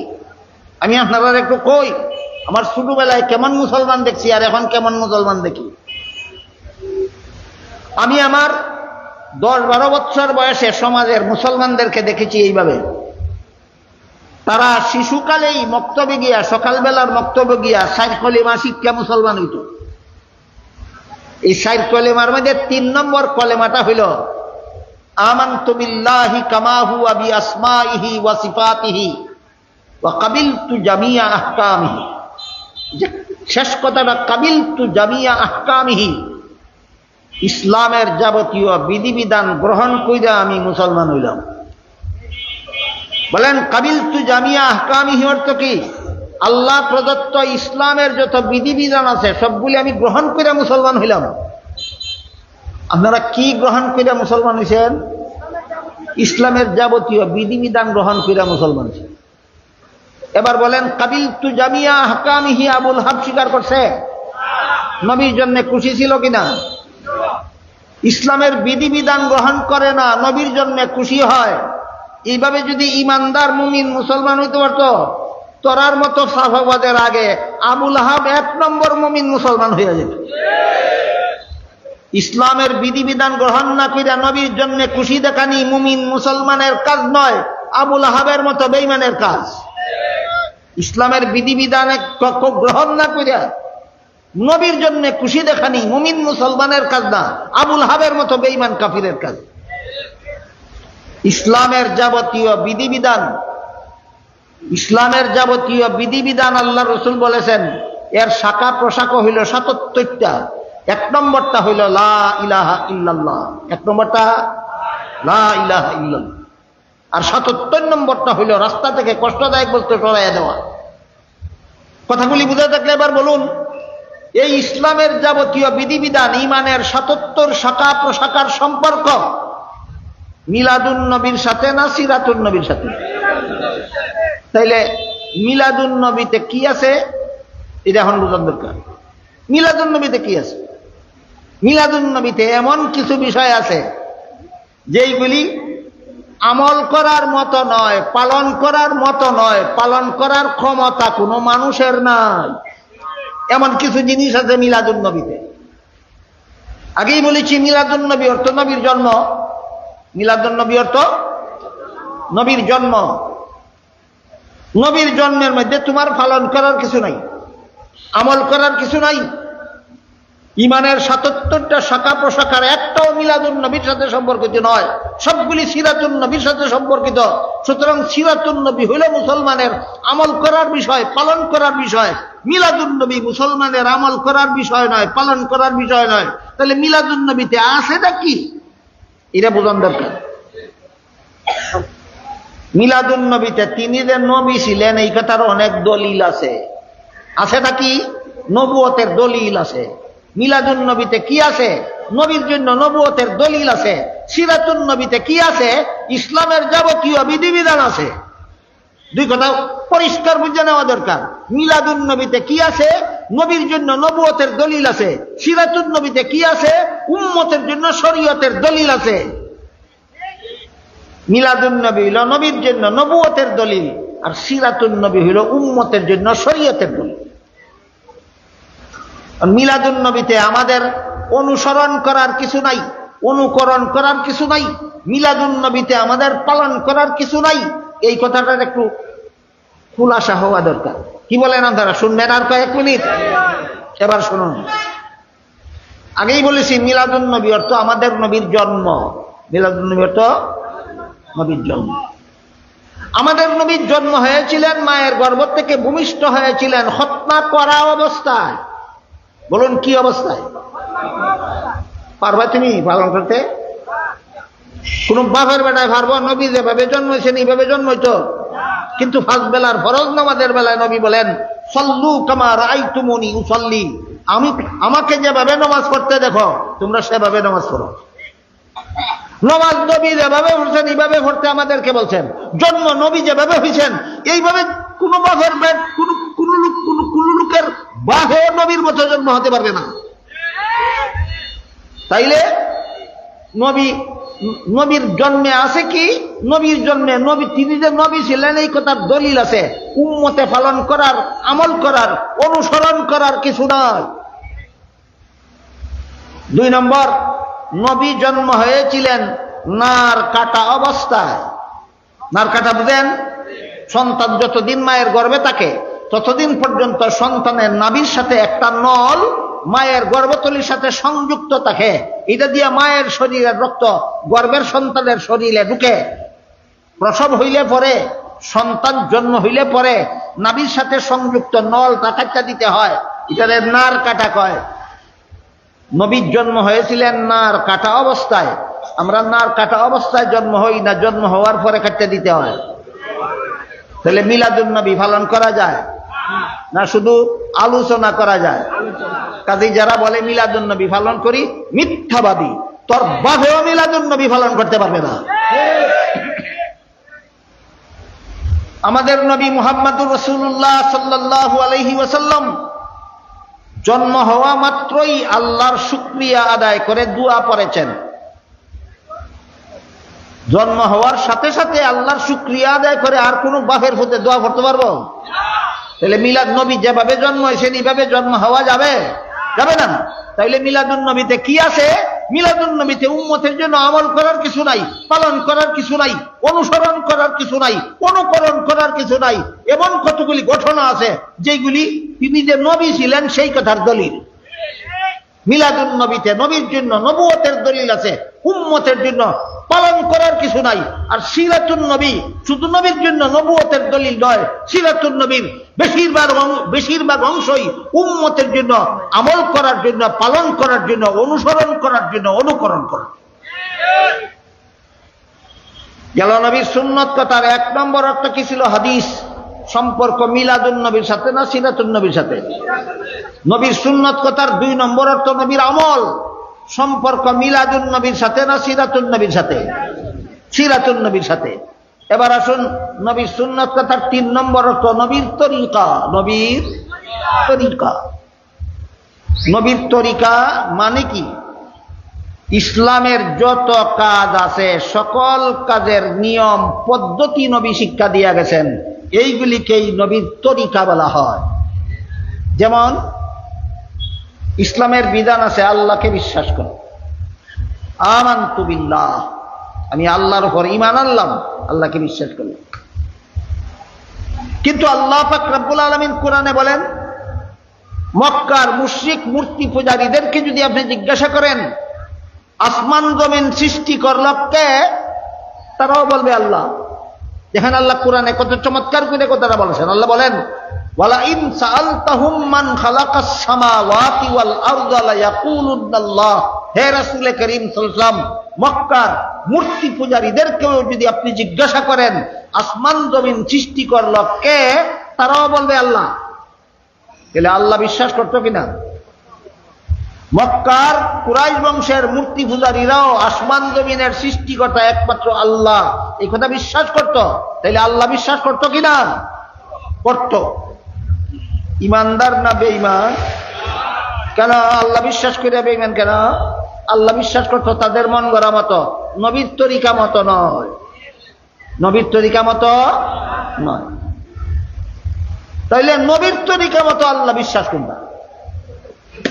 নবীর তরিকা মতো আল্লাহ বিশ্বাস হইল ওয়াহদাহু লা শারীকা লাহু। ওয়াহদাহু, আল্লাহকে ওয়াহদাহু লা শারীকা লাহু বিশ্বাস করলে নবীর তরিকা মতো আল্লাহ বিশ্বাস হয়। ওয়াহদাহু অর্থ বলতে পারেন কেউ? আল্লাহ একক, আল্লাহর কোনো দ্বিতীয় নাই। লা শারীকা লাহু অর্থ বলতে পারেন কেউ? আল্লাহর কোনো শরীকদার নাই। আল্লাহর কোনো শরীকদার নেই।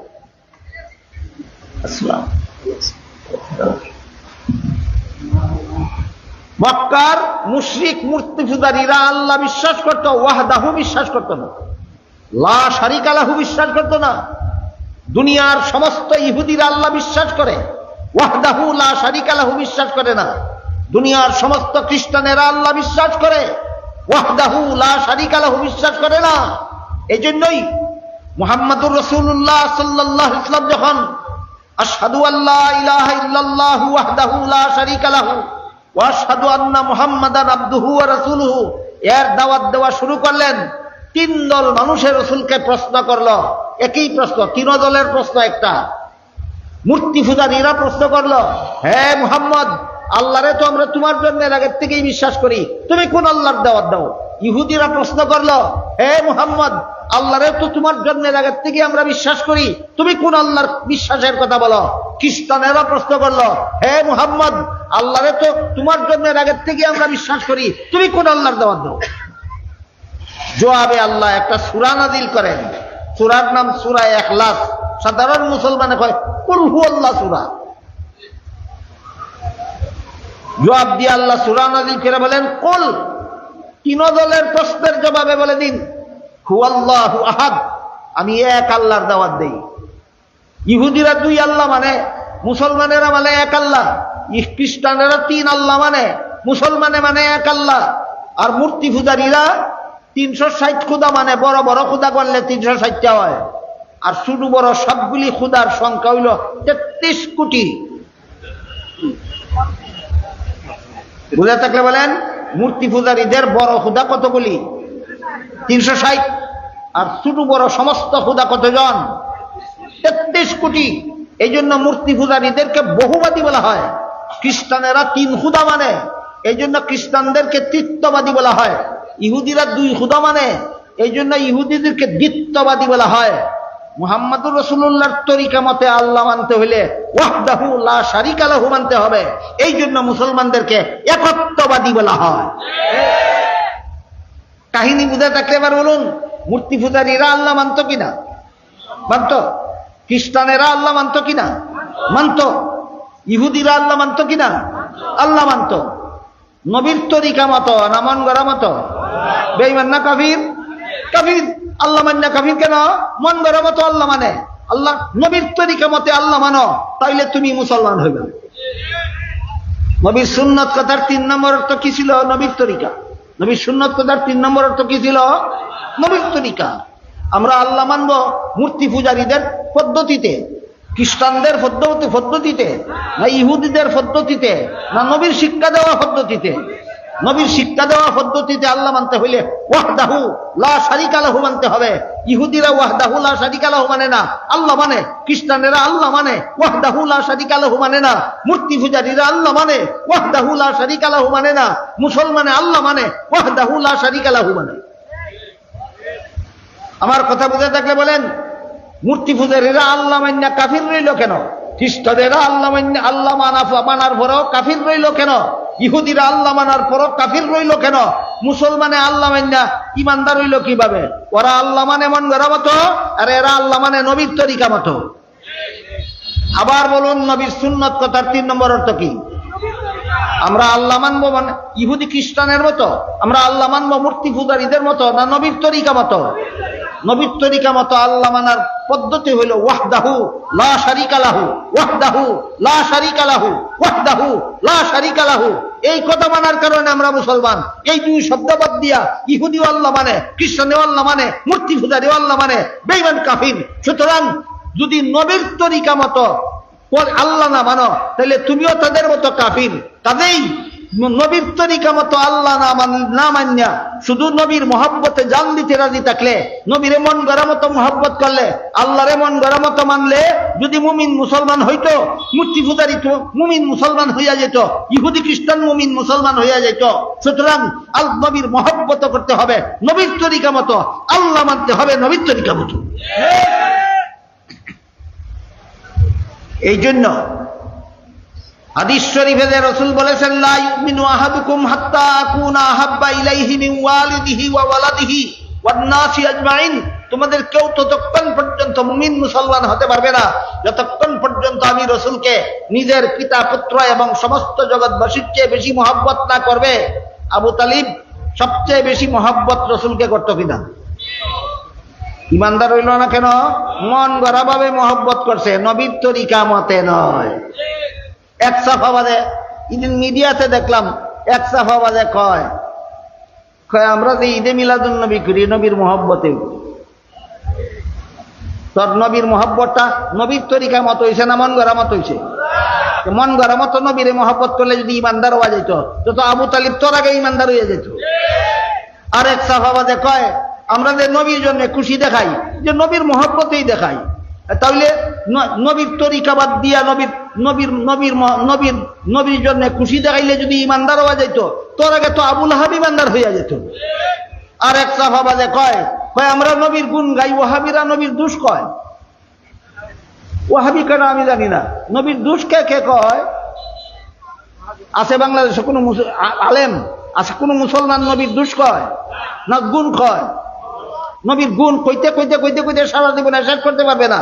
এই জন্য আমি নবীর সমস্ত গুণের একটা সমষ্টিবোধক শব্দ আপনারা কয়ে দেই, সেটা হইল সৃষ্টির শ্রেষ্ঠ। আল্লাহ আমাদের নবীকে গুণ কি পরিমাণ দিয়েছেন? সৃষ্টির শ্রেষ্ঠ। আল্লাহ আমাদেরকে সৃষ্টির শ্রেষ্ঠ মর্যাদার অধিকারী বানাইছেন। এটা নবীর একটা দোষ কইলাম না গুণ? নবীর ওয়াহাবিরা নবীর দোষ কয়, কেডাই নবীর দোষ কয় আমি জানি না। যদি কেউ কয় হেরে গিয়ে ইচ্ছা মতো ওয়াহাবি বলতে থাক। আমার জানা মতো বাংলাদেশের কোনো আলিম নবীর দোষ কয় না। তাদের ওয়াহাবি কই, তোর বাপ কি ওয়াহাবি না তোর দাদা ওয়াহাবি, সিনাইয়া দিয়া যা। আমি তার কাছ থেকে কিছু শিখছি, ওয়াহাবি কারে কয় হইতাম না আপনারা। 12ই রবিউল আউয়ালে যারা জশ্নে জুলুসে ঈদে মিলাদুন নবী করে এরা বলে সুন্নি। এরা কয় 12ই রবিউল আউয়ালে বলেন যারা ঈদে মিলাদুন নবী করে এরা কি কয়? সুন্নি কয়। আর যারা ঈদে মিলাদুন নবী 12ই রবিউল আউয়ালে করে না তারা কি কয়? এই একটা পাওয়া গেছে, হেরার মুখ থেকে ওয়াহাবি কারে কয় আর সুন্নি কারে কয় একটা পরিচয় পাওয়া গেছে। 12ই রবিউল আউয়ালে যারা ঈদে মিলাদুন নবী করে হেরা কয় এরা সুন্নি, আর যারা করে না এরা কয় ওয়াহাবি। আচ্ছা, বড় ভালো কথা। এই 12ই রবিউল আউয়ালে জশ্নে জুলুসে ঈদে মিলাদুন নবী বাংলাদেশে চালু হয়েছে 1974 সাল থেকে। এর আগে বাংলাদেশের কেউ কোনোদিন জশ্নে জুলুসে ঈদে মিলাদুন নবী করছে না। যে মনে রাখবেন জীবনভর, বাংলাদেশে জশ্নে জুলুসে ঈদে মিলাদুন নবী করা 12ই রবিউল আউয়ালে কবে থেকে চালু হয়েছে? 1974 সালের আগে। আজকাল যারা সুন্নি দাবিদার এদের বাপ দাদা 14 গোষ্ঠীর একটাও 74 সালের আগে জীবনে কোনোদিন জশ্নে জুলুসে ঈদে মিলাদুন নবী করছে না। এবার কইয়া যা তোর আর বাপ দাদা সুন্নি আছিল না ওয়াহাবি আছিল? বুঝেন নাই কথা? বুঝছেন না? 12ই রবিউল আউয়ালে ঈদে মিলাদুন নবী করলেই যদি সুন্নি হয়, না করলে যদি ওয়াহাবি হয়, 1974 সালের আগে তোরার বাপ দাদা লক্ষর দাদা ফরদাদা লক্ষর দাদা 14 গোষ্ঠীর কেউ জশ্নে জুলুসে ঈদে মিলাদুন নবী করছে না। তাহলে তোরার বাপ দাদা 14 গোষ্ঠী ওয়াহাবি ছিল, তোরা ওয়াহাবির ঘরের সুন্নি।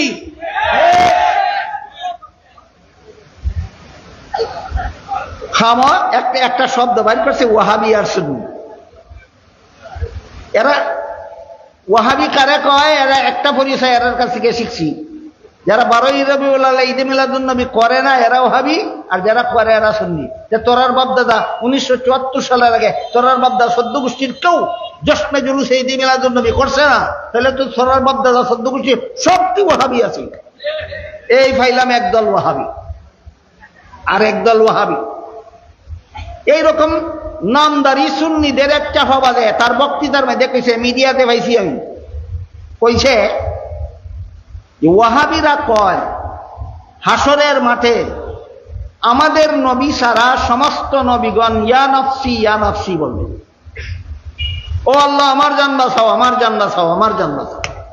শুধুমাত্র মুহাম্মদুর রাসূলুল্লাহ বলবেন ইয়া উম্মতি, ও আল্লাহ আমার উম্মতরে বাঁচাও, আমার উম্মতরে বাঁচাও। এই হাদিসটা কি আজকে নতুন শুনলেন না আরো শুনেছেন? এই কথাটা কে বলেছেন? মুহাম্মদুর রাসূলুল্লাহ বলেছেন।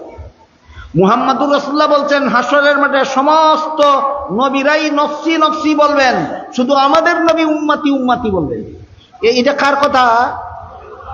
আমাদের নবীর কথা।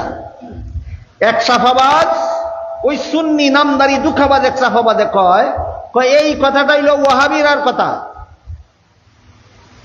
যারা যে কয় নবীরা নফসি বলবেন, শুধু একজন নবী উম্মতি বলবেন, এরা ওই ওয়াহাবি। এই কথাটা কোন ওয়াহাবি কইছে না আপনাদের নবী কইছেন? এখন ওয়াহাবি কারে কইল? এই সাফাবাদের সাফাবাদ আবার ঠিক কইরা কও ওয়াহাবি কারে কস? তুই তো সারা দুনিয়ার সমস্ত মুসলমানের নবীর ওয়াহাবি কইছ। ওয়াহাবি কইয়া কারে গালি দেস? আমাদের নবীরে ওয়াহাবি কইয়া গালি দিছে। কইটা বলে ওয়াহাবিরার কথা। হাদিসের কিতাবে লেখা আছে এটা কোনো ওয়াহাবির কথা নয়, এটা স্বয়ং আমাদের নবীর কথা। হাসরের মাঠে সমস্ত নবীগণ নফসি বলবেন, শুধুমাত্র মুহাম্মদুর রাসূলুল্লাহ উম্মতি বলবেন। এটা ওয়াহাবির কথা নয়, এটা নবীর কথা।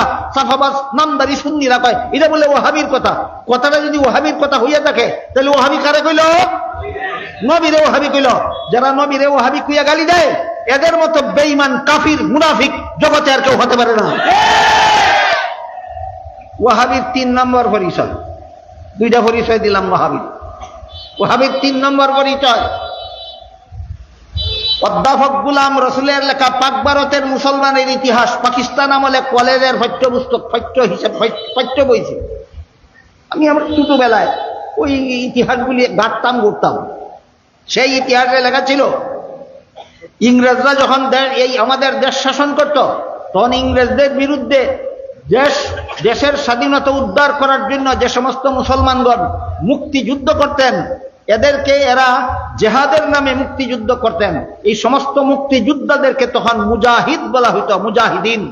অধ্যাপক গোলাম রসুল পাক ভারতের মুসলমানের ইতিহাস গ্রন্থের 3য় খণ্ডের 73 পৃষ্ঠায় লিখেছেন ইংরেজরা ইংরেজ বিরোধী যোদ্ধাদেরকে সমাজে কলঙ্কিত করার জন্য ওয়াহাবি নামে আখ্যায়িত করে।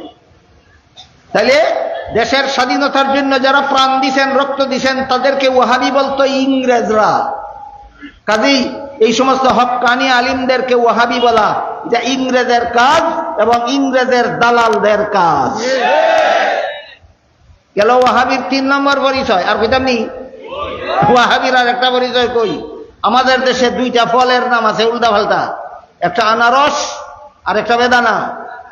রস নাই ফলের নাম আনারস, না রসে ভরা, নামটা বাউ না উল্টা। দানা নাই ফলের নাম বেদানা, না দানায় ভরা, নামটা বাউ না উল্টা। যেমন ভাবে রসে ভরা ফল রে কয় আনারস, দানায় ভরা ফল রে কয় বেদানা, তেমনি ভাবে সুন্নতে ভরা দল রে কয় ওয়াহাবি, আর বিদাতে ভরা দল রে কয় সুন্নি। আমাদের দেশের ওয়াহাবি সুন্নি আনারস আর বেদানার মতো।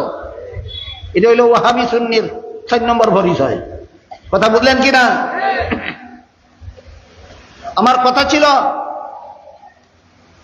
নবীর জন্য খুশি হইয়া নবীর তরিকা গ্রহণ না কইরা নবীর জন্য খুশি হইলে যদি ইমানদার হওয়া যেত, আবু লাহাব করার আগে ইমানদার হইয়া যেত।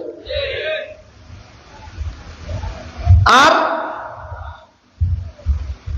নবীর গুণ গাইয়া নবীর মহব্বতে জান দিতে রাজি থেকেও নবীর তরিকা মতে মহব্বত না কইরা নবীর মহব্বতে জান দিতে রাজি থাকলে যদি ইমানদার হওয়া যেত, আবু তালিব তরার আগে ইমানদার হইয়া যেত।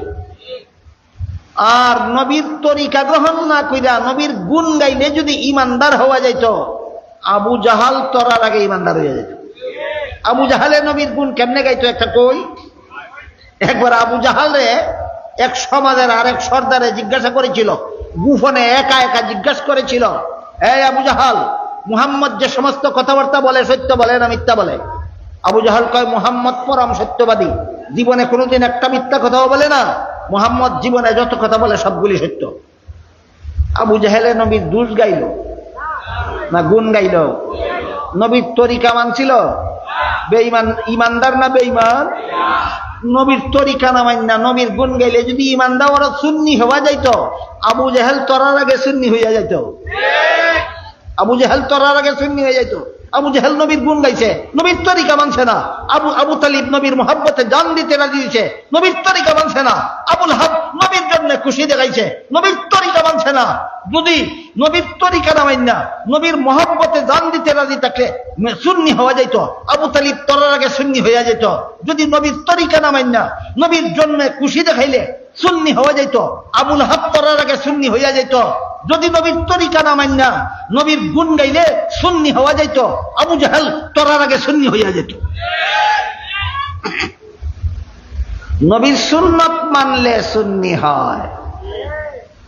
সুন্নত থেকে সুন্নি, বাংলার থেকে বাঙালি, পাকিস্তান থেকে পাকিস্তানি, আরব থেকে আরবি, সুন্নত থেকে সুন্নি। কিসের থেকে সুন্নি? সুন্নত থেকে সুন্নি।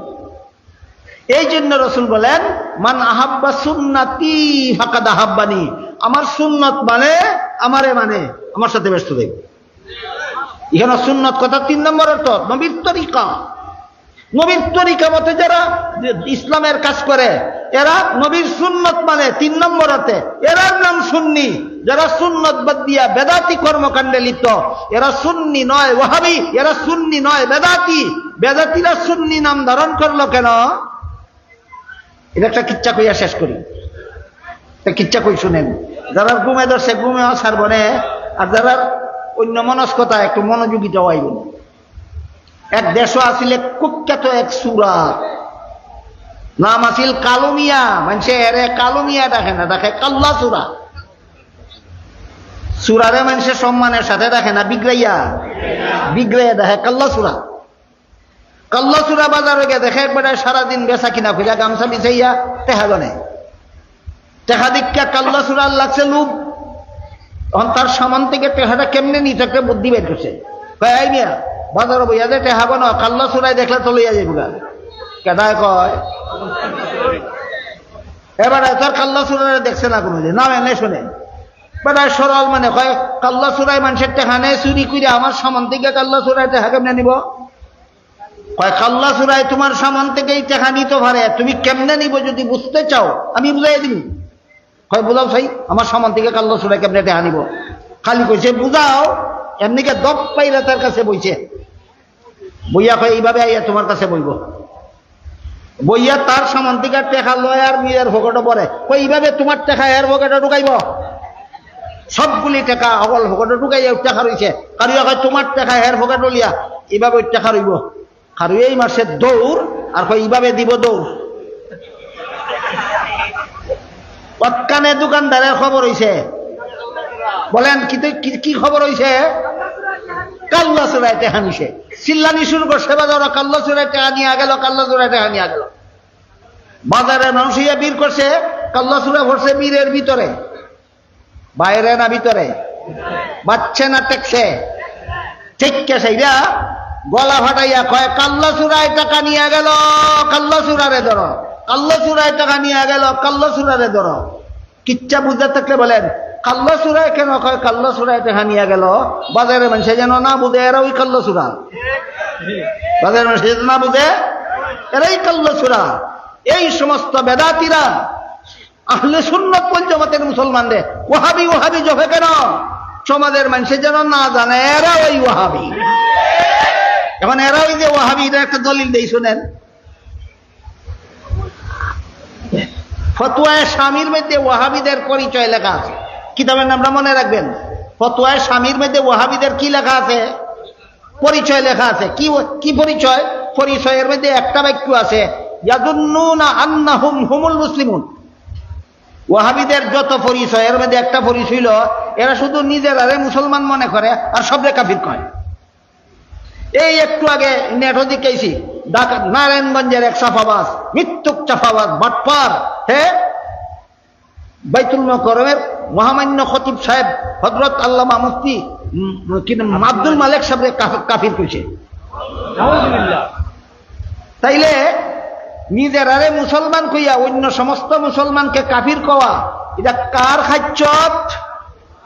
ওয়াহাবির খাচ্চত। আমরার মধ্যে পাওয়া যায় না তার মধ্যে পাওয়া যায়? কিতাবের দলিল মতো প্রমাণ হইল ওয়াহাবি, যারা ওয়াহাবি ওয়াহাবি জপে এরাই ওয়াহাবি। ওয়াহাবিরা ওয়াহাবি ওয়াহাবি জপে কেন? সমাজের মানুষের যাতে না বুঝে এরা ওই ওয়াহাবি। কথা পরিষ্কার বুঝেনি? সমাজের মানুষের যে ওই কাল্লা চোরা বলেছি, কাল্লা চোরাই কেন কয়? কাল্লা চোরাই টাকা নিল, কাল্লা চোরাই টাকা নিল, বাজারের মানুষের না যাতে না বুঝে এরাই এই কাল্লা চোরা। ঠিক তেমনি ভাবে যারা নিজের আরে মুসলমান আর সবরে কাফির কয় এরাই ওয়াহাবি। ওয়াহাবি ওয়াহাবি জপে কেন? সমাজের মানুষের যাতে না জানে ওয়াহাবি ওয়াহাবি যারা জপে তারাই ওয়াহাবি।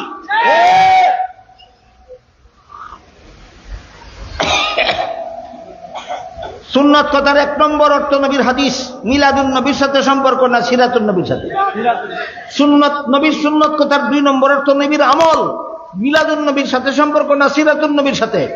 নবীর সুন্নাত কথার 3 নম্বর অর্থ নবীর তরিকা। নবীর তরিকা।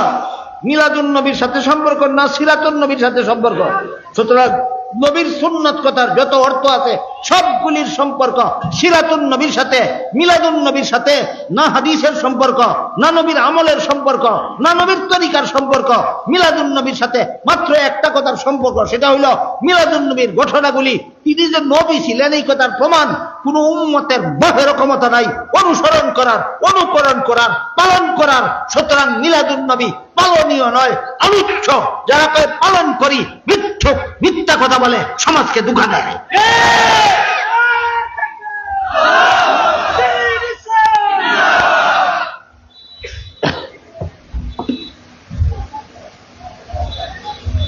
এবার বলেন আল্লাহ যে কোরআনে বলছেন আন-নাবিয়্যু আউলা বিল মুমিনিন, মুমিনদের কাছে নবী সবচেয়ে বেশি মহব্বতের পাত্র। হাদিস শরীফে যে রাসূল বলছেন সমস্ত জগৎবাসীর চেয়ে আমারে বেশি মহব্বত না করলে ঈমানদার হইতে পারবে না। কোন মহব্বত? আবু তালিবের মতো মহব্বত না সাহাবায়ে কেরামের মতো মহব্বত? বলতে হবে আপনাদের এই 1.5-2 ঘন্টার কথা বুঝা থাকলে আবু তালিবের মহব্বতে আর সাহাবাদের মহব্বতে পার্থক্য কোথায়? আবু তালিব মহব্বত করে তরিকা না মানিয়া, আর সাহাবাগণ মহব্বত করেন নবীর তরিকা মানিয়া। বেশ কম চিনি। আর এক সাহাবাদের শুনছি কয় কয় আমরা যে জশ্নে জুলুসে ঈদে মিলাদুন নবী করি, ওয়াহাবিরা দলিল চায়। কয় ও এটা দলিলের ব্যাপার না, এটা মহব্বতের ব্যাপার। এই দলিলের ব্যাপার না, মহব্বতের ব্যাপার। এইভাবে যদি নবীর মহব্বত করলে ইমানদার হওয়া যায়। তোর আগে যে আবু তালিব ইমানদার হয়ে যেত খবর আছে? এই সাবাবা, তোর খবর আছে নি? বলেন আবু তালিব নবীরে জানার চেয়ে বেশি মহব্বত করছে কিনা? দলিল মতো না দলিল ছাড়া? তোর মহব্বতে আর আবু তালিবের মহব্বতে কোনো বেশ কম নাই। পরকালে আবু তালিব যাবে যেখানে, তুইও যাবে সেখানে। তাই আল্লাহ আপনাদের আমাদের সবাইকে মিলাদুন নবীর দলিল বুঝার আর সিরাতুন নবী অনুসরণ করার তৌফিক দান করুন। সবাই বলুন আমিন। উঠবেন না কেউ, হুজুর এই মাত্র আসলেন, অনেক